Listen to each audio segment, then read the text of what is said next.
আমি একাই ছিলাম।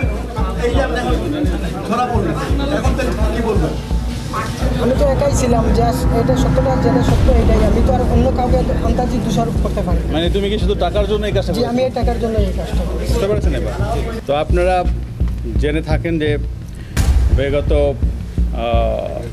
28 তারিখের দিকে আমাদের যে মাননীয় সংসদ সদস্য ব্যারিস্টার সাইদুল হক সুমন সাহেব ওনাকে একটা মেসেজ দিয়েছিল যে আমাদের ওসি চুনারুঘাটের মাধ্যমে যে বিষয়ে বলবে, সেই প্রেক্ষাপটে আমাদের ওসি সরাসরি সংসদ সদস্যর কাছে গিয়েছিলেন। তো ওনাকে জিনিসটা বলার পরে উনি হোয়াটসঅ্যাপের মাধ্যমে তার সাথে কথা বলিয়ে দেয়।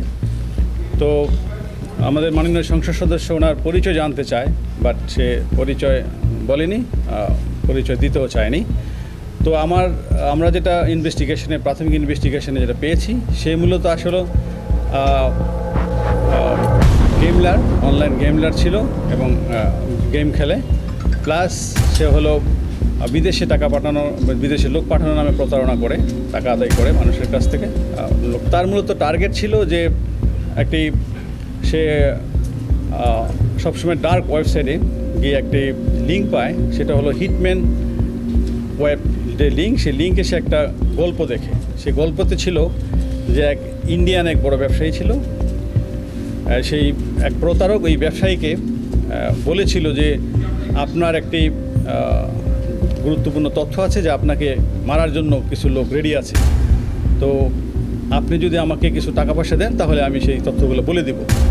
তো সেই ব্যবসায়ী তাকে সেই প্রেক্ষাপটে মানে কৌতূহলবশত কারা আমাকে হত্যা করতে চায় সেই তথ্য জানার জন্য তাকে কিছু রুপি দেয়। তো সেই প্রায় 2-3 লক্ষ রুপি দেয়। দেওয়ার পরে তখন সে তো প্রতারক, তখন ওই ব্যক্তি কী করে, সে আবার তার মোবাইল থেকে সে চলে আসে, মানে অফলাইনে চলে আসে এবং তার সব কিছু বন্ধ করে দেয়। তো সেও সেই গল্পের ছলেই মনে করেছিল যে আমিও দেখি কিছু টাকা পয়সা এইভাবে ইনকাম করতে পারি কিনা।